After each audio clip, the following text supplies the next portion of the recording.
So, das ist hier am schönen Wasserfall in Chantaburi. So.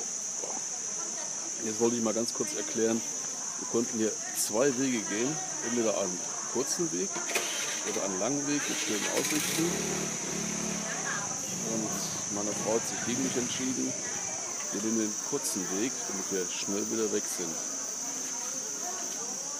Jetzt kam aber was Unvorhergesehenes dazwischen. Wir essen erst einmal, weil wir ja keine Zeit haben. Was ganz wichtig ist, erst einmal lecker essen. Aloy aham.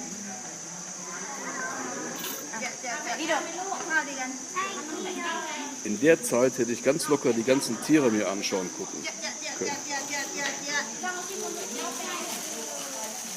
Wir essen. Wo ist deine Reise? Wo ist sie denn?